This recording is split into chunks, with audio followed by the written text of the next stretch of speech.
So today we're going to be taking our first step with monads, which is the main topic of the first half of the course. But as usual, we're going to kick things off with a quick review of what we've done so far. So what we started off with a couple of lectures ago is the idea of generalizing our old friend, the map operation, from lists to other data structures. And this gave rise to the idea of what's called a functor. So let's just quickly refresh how this actually is implemented in Haskell. So we have a new class declaration, and it's saying that the class of functors takes a parameterized type called f, so that's something like list or tree or maybe or so on. And in order to be a member of the functor class, you simply just have to have an appropriate mapping operation, which is a generalization of the mapping operation for lists. And the mapping operation is called fmap, and it takes a function from a to b, so a function of one parameter, and it takes a data structure containing a's, so it takes an f of an a, so maybe a list of a or a tree of a or something like that, and then what it's going to do is apply the function all the way across that data structure and give you back a data structure of b's.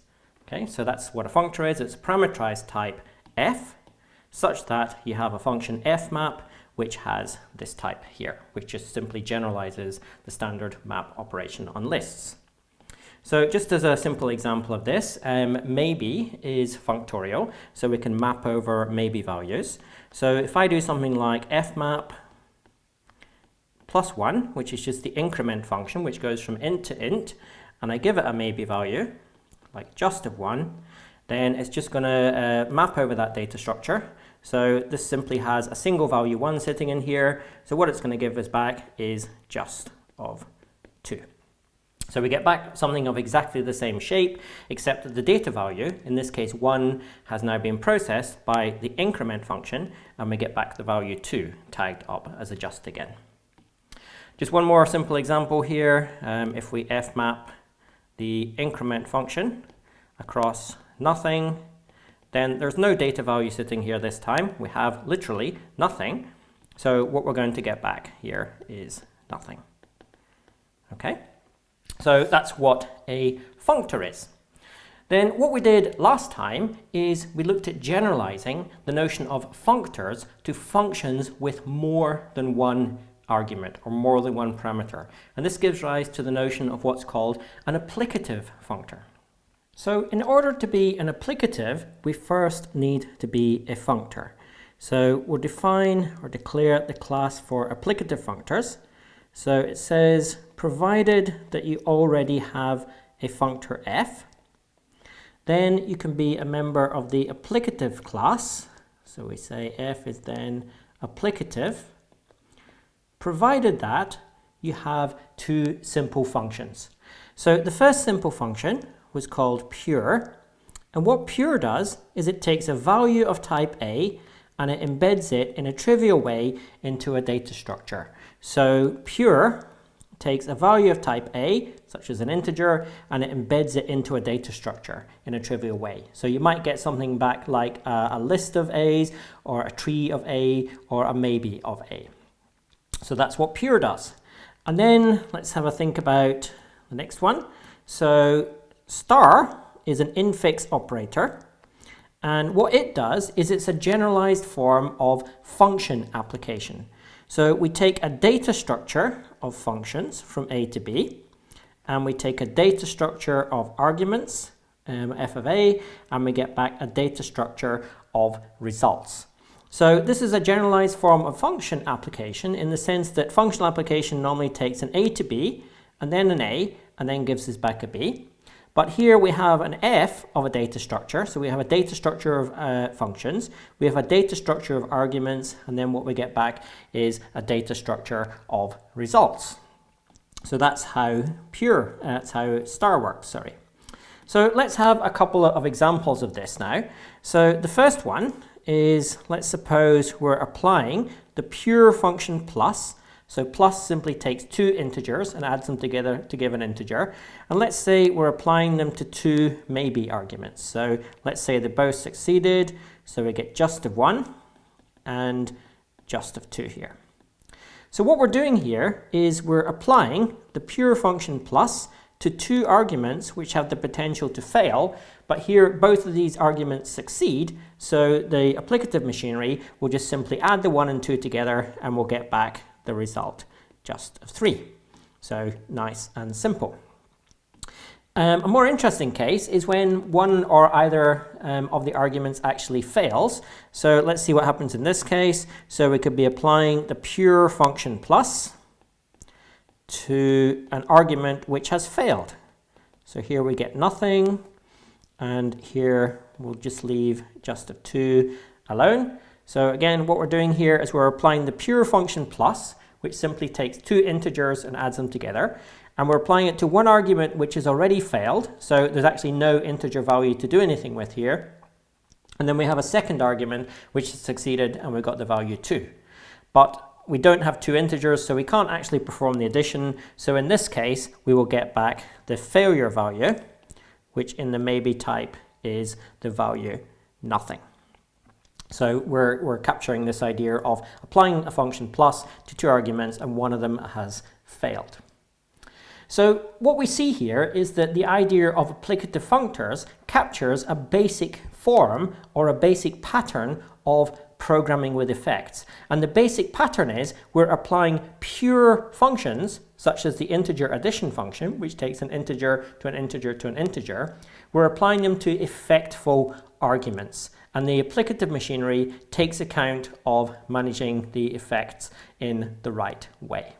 So what we want to do now is I'm going to show you how to kind of discover what a monad is. Rather than just kind of telling you what a monad is, I'm going to come at this by means of a simple example. So the example we're going to look at is a simple evaluator. So we've got a simple evaluator. So what we're going to do is we're going to declare a simple data type and then write an evaluation function for this data type. So the data type we're going to have is only got two constructors. So we're going to define or declare a data type for expressions. And an expression can either be an integer value here or the division of two expressions. So we're going to have two constructors. We'll have a val constructor, which takes an integer parameter, and we'll have a division constructor, which takes two sub-expressions as parameters. So just to have a simple example of this, if I wanted an expression e, I could write something like e equals div, and then maybe I could have val6 and val3 here. So this would be writing 6 divided by 3 as a value in our data type. Okay, so what we want to do now is write an evaluation function for this data type. And the evaluation function is simply going to take an expression as input, and it's going to evaluate it and give us an integer as output. And this is a very simple two-line definition. We simply write the skeleton down first. So if we evaluate a value, what do we do? And if we evaluate a division, what do we do? Well, if we evaluate a value, there's nothing to do really. We just return the number n. And if we evaluate a division, what we're going to do is evaluate the first thing and then divide, and div is integer division here. We're going to divide by the evaluation of the second thing. So it's a nice, simple one-line declaration for a data type called expr, which we have here. And then we have a two-line definition for the evaluation function. So what's the problem with this? Well, the problem, oops, rubbed out the y. The problem with this is that it doesn't deal with division by 0. So when we evaluate y, that could potentially yield a 0, and then when we perform the division, if we did have a 0 in the second parameter, this program would crash, which is not nice. We don't want our programs to crash, so we need to think, how could we refine this program a bit so that it doesn't crash if we have division by 0? So one approach to this is to use the maybe type, which we've been thinking about now for a couple of times. Maybe captures the idea of things that may fail. So let's see how we can refine this now to capture things that may fail. So what I'm going to do first of all is I'm going to define a simple safe version of division. So what safediv is going to do is it's going to take two integers, just like the normal integer division operator, but rather than returning an integer, it's going to return a maybe of int to take account of the fact that this safe division operator might fail because the second parameter might be 0. So how do I define safediv? Well, safediv of any old number and then 0, that's going to be nothing. So that's detecting that we potentially, or we do have, a division by 0 about to happen here. So rather than actually doing the division and getting an error or crashing, we're actually going to return nothing in this case. And then the other case is the successful case. We say if we have any number n and any other number m, which we now know is not 0, because that was trapped by the first equation, then we're simply going to divide one by the other. So we'll do n div m, and that's guaranteed now to produce an integer because m is not 0, and then we just tag it up as a just. So what we have now here is a safe version of the division function. So what we're going to do now is use this safediv function to rewrite our evaluator in a way which doesn't fail, or is guaranteed never to fail. So we'll rewrite it. So the first thing we're going to do is refine the type. So rather than going from an expression into an integer, now our evaluator is going to go into a maybe of an int. And the maybe here is taking account of the fact that evaluation may fail because you have a division by 0 somewhere. So how do we define this? Well, let's write down the skeleton again. So we have eval of val n, and we have eval of div x, y. So what do we do in the base case? Well, we can't simply write n now here because we need to return a maybe value. We need to return a maybe of an integer. So we need to tag it up and say we're successful. So we'll write in here just of n. Then in the recursive case, we need to do quite a bit of checking. So let's do a simple case analysis first. So we're going to write case eval of x of. So when we evaluate x here, we could get one of two results. We could get failure, which is nothing, or we could get success, which is just. So we need to pattern match on those two things. So we might get nothing, and then we do something, and we might get just of n, and then we do something as well. So what happens in the base case when we evaluate x and we get nothing? Well, really the only possible thing to do there is to propagate the nothing, because that means there's been a division by 0 in the evaluation of x, so we're simply going to propagate that failure. In the other case, when we've got a successful value, we've got just of n, what we're going to do then? Well, then we need to evaluate the second parameter. So we can say case eval of y of, and then again we need two new cases. If we get nothing, we're just going to propagate that failure, and if we get just of m, then what we have now is if we get down to this point, we know we've got a valid first argument which has not resulted in division by 0. We know we've got a valid second argument which hasn't resulted in division by 0, and then we can simply divide one by the other, but we need to remember to use safediv here. So we write safediv n m, and that will check that m is not 0, and if it is, it's going to return nothing. So what we've got now is a working program which evaluates an expression, and it will never crash now because we're returning the maybe type here. Okay, but it's a bit complicated. If you look at what we've got down here, I mean, we've got 5 lines now for a very simple program which simply evaluates an expression. So we can think, well, how could we simplify this? So the first thing we could think, well, we've been thinking about applicative functors now for a little while. Let's try and rewrite this definition using applicatives and see if that will allow us to simplify it. So we're going to write the evaluator again. So the type will remain the same. We'll take an expression as input, and we're going to give back a maybe of an int.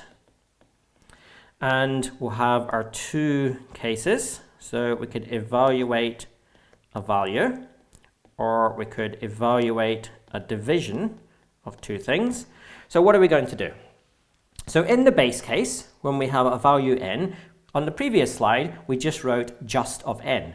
But we're working in applicatives now, so we could just write, if we wanted to be a little bit fancy, we could write pure of n here. Because in the maybe applicative, pure is simply just. So what do we do in the division case? Well, here's what we'd like to do. We'd probably like to think about using applicative style. So let's write something in applicative style and see what happens. So we'll write pure safe div applied to eval of x applied to eval of y. And this is certainly simpler now. In the base case, we just have a one-line definition, which is nice. And in the recursive case, rather than having 5 lines, we now have a simple one-line definition. But unfortunately, there's a problem here, and the problem is that this doesn't work. It's in fact got a type error. And the type error is in the division case. So let's have a look at the types of everything in the division case. So let's have a look at the type of eval of x and eval of y first of all. So these are both going to have type maybe of int. And that's also a maybe of int. And then when we apply pure of safe div here, in order for this to be type correct and we get a result overall that has type maybe int, if you think about the types of everything that's involved here, what we need here, so we need a function of type int to int to int.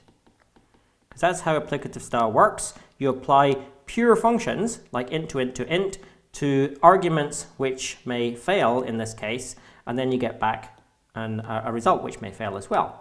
But that is not the type of, let's get rid of this. This here, int to int, is not the type of safe div. Okay, what the type of safe div is, but we have, the type of safe div is int to maybe of int. Okay, so let's just change the color here. That's the result type that we have. We don't have an integer. And actually, it doesn't matter what you write here. If you try and get rid of the pure and just write safe div applied to eval of x and eval of y, whatever you try and write in this first parameter here, it will not be type correct. And the basic problem here is that the evaluation function does not fit the pattern of applicative style. So applicative style is pure functions applied to effectful arguments, but fundamentally, safe div is not a pure function because it returns a maybe type as its result. So we need to think a bit more carefully. So what we're going to do here is we're going to observe a common pattern. If you remember right back to the start when we started thinking about programming with effects, I said monads is about observing a common pattern and abstracting it out. And that's what we're going to do here. We're going to observe the common pattern which we have in this declaration here. So let me write down the common pattern, first of all. So the common pattern is this one. What we're doing twice is we're doing a case analysis on something. Let me just draw it as a box of, and if we get nothing, we get back nothing. And if we have just of something called x, say, then we're going to process that thing in some way using some magic box. We're going to process the value x. Okay, so this pattern here occurs twice in the definition of eval. So let's see where it occurs. So what we have here is we're doing a case analysis on evaluation of x, and if we have nothing, we get nothing, and if we get just, then we process it in some way. And what we process it by doing is all of this. So that's the first place which the pattern appears. So the second place where the pattern appears is here. We're doing a case analysis on evaluation of y. If we get back nothing, then we propagate it and return nothing. And if we get just of m, then we're processing it by doing a safe division. So we see this simple pattern here has appeared twice in our definition. So we can think about abstracting it out now. So what I'm going to do is think about naming these two boxes. So let me call this box mx because it's going to be a monadic value or a maybe value. And let me call this f. That's going to be a function. So let's rub these bits out now. oops, keep choosing the wrong thing today. Let's rub these bits out and fill in what this is. So we have case mx of, that's going to be some maybe value. And if we succeed, we're going to apply f to x. Let's just bring that up a bit closer here. So this is the pattern which we have observed twice. So how can we turn this into a definition? So what we have is we have two free variables in this piece of text here. mx, we don't know what that is. That's some maybe value. It's either a nothing or a just. And we don't know what the function f is as well. So what we could do is make these two things, which are the free variables in this expression here, we could make these into parameters of a definition. So that's what we're going to do. So let me just move this over a bit. Move it over here. And now what we're going to do is we're going to make a definition. And what I'm going to say is if you take mx and you feed it into the function f, that's how we're going to define it. So what I'm doing here is I'm defining what the meaning of this funny operator here is. Okay, so this is like an into operator. So we're kind of feeding the result of the maybe value mx into the function f. And all we're simply going to do is we're going to do a case analysis on that maybe value. If it's nothing, we give back nothing. And if it's just of something, all we're going to do is apply the function f to it. Okay? So we've abstracted out this operator by just observing the common pattern in our definition. Now let's think about the type of this funny operator. So what's the type of it? So it's an infix operator. So when we write down the type, we need to put some brackets in.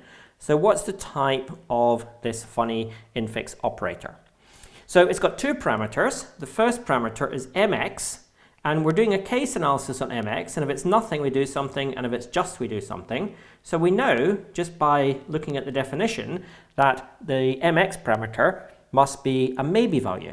So we get maybe of a, and then we do something.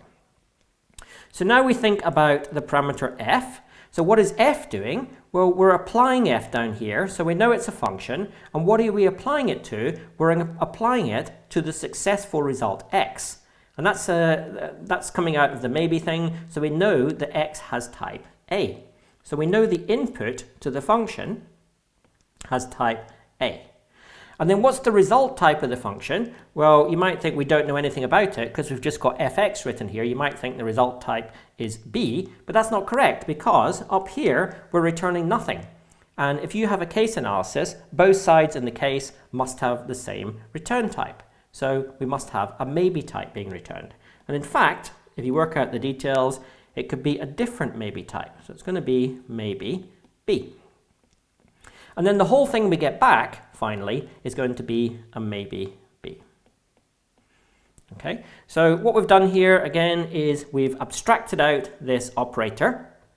And this is typically called into or then, or very frequently bind, because it's kind of binding the result of the maybe value. Because you take this maybe value here, and what you're going to do is a case analysis on it.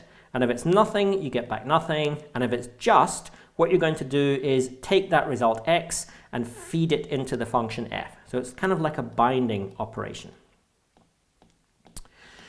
Okay, so we've got our new funny operator called bind, or then, or into, and it has this type here. How can we use this to simplify the definition for the evaluation function? Because we've observed a common pattern, now we want to use this new definition which we have to simplify the definition of the evaluator. So let's write down a new evaluation function now. So the evaluation function is going to take an expression as input, and then we're going to get back a maybe of int. So how do we define it in the base case? So get val of n. In the base case, there's nothing to do. So we're not trying to use applicatives anymore because those didn't work. So we'll just simply return just of n. And then in the division case, what do we do? Well, this is where we can use our binding operator, our funny kind of then or into operator. So what I'm going to do is I'm going to call eval of x, and then I'm going to feed the result into a function. So let me build a function on the fly using lambda notation. So I'm going to build a function that takes a successful integer n, and then what we're going to do is we're going to call eval of y, and then if that's successful, I can bind the result into a function. So I'll take the successful integer result m, and then I'll get safe div of n and m. And I'll close all the brackets. Okay, so the way to read this is you can kind of read it a little bit like a normal imperative or a procedural program. What it's saying is if you want to evaluate a division, what you do is you first of all evaluate x, and then if it's successful, here's what you do. So everything else is the function that tells you what to do next. So what you do next is then you evaluate y, and if that's successful, then here's what to do with the result. And what to do with the result is you simply call safe div of n and m.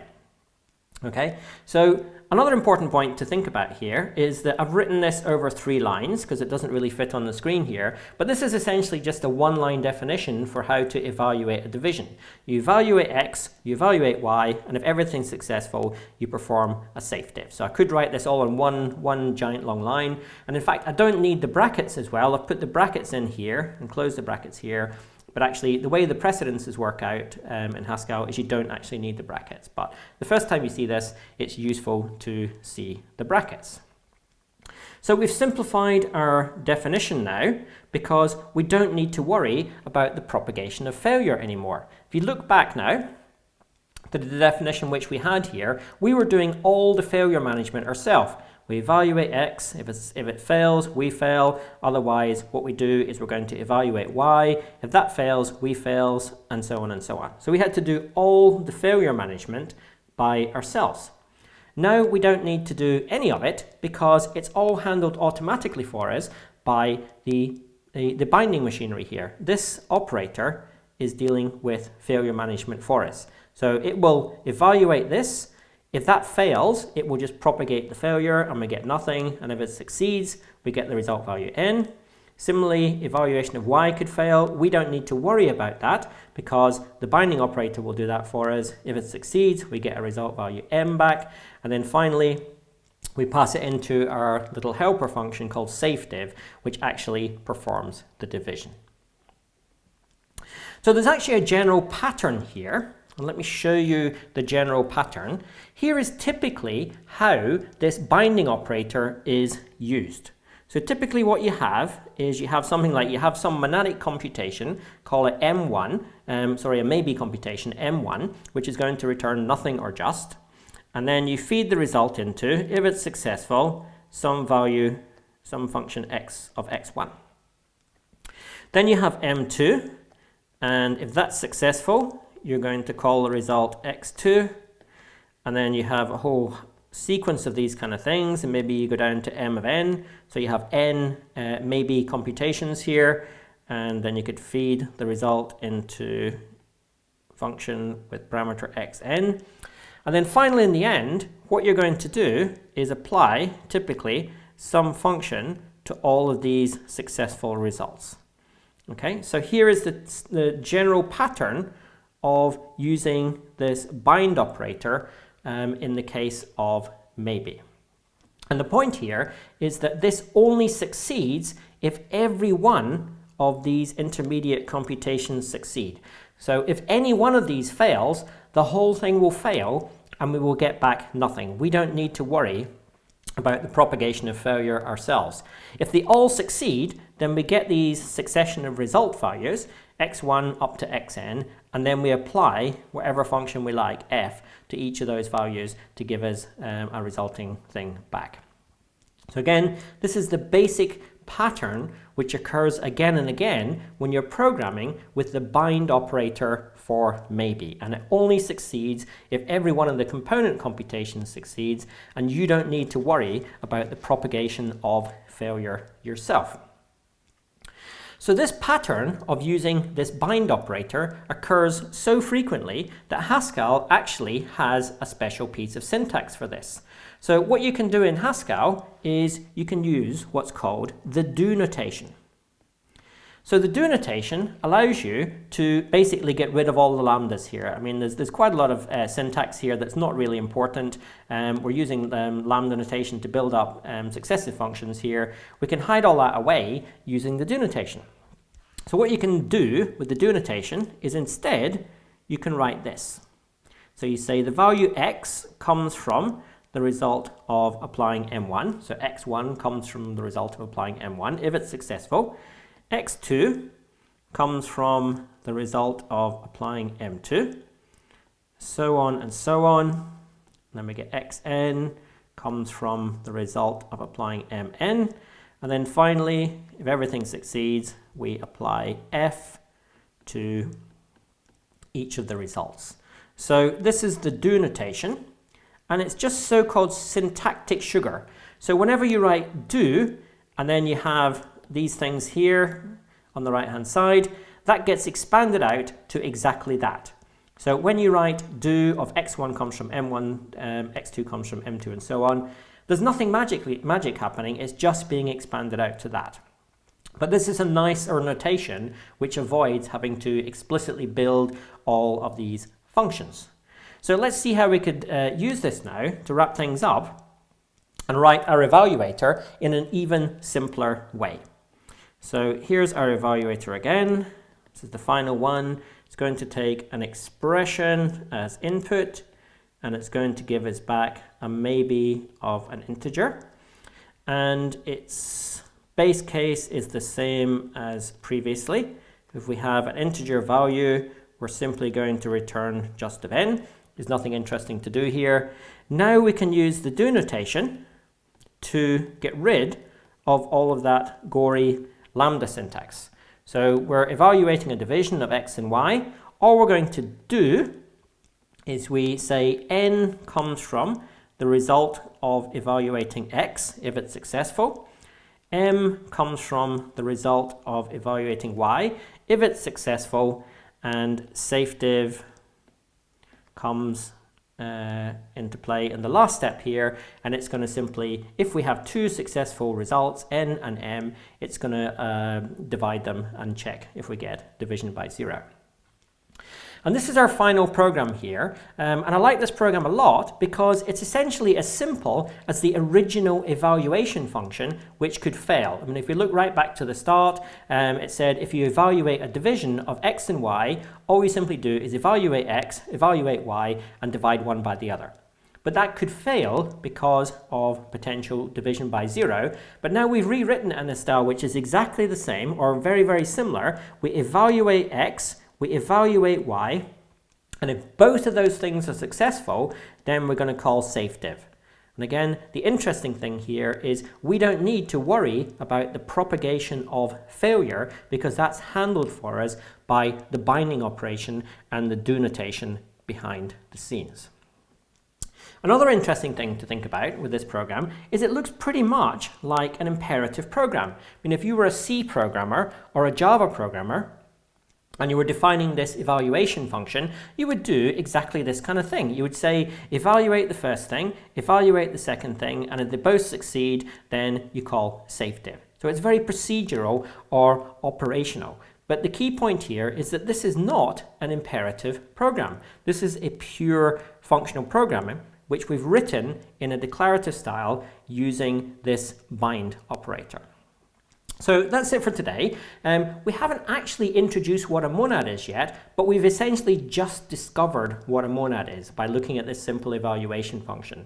So what we're going to do next time is stand back from this example and think, well, what have we actually done? And what we'll see is we've discovered what a monad is by looking at this example. So what we'll do next day is we'll define formally what a monad is in Haskell, and then we'll start to look at some other examples too. So that's it for today. See you again next time.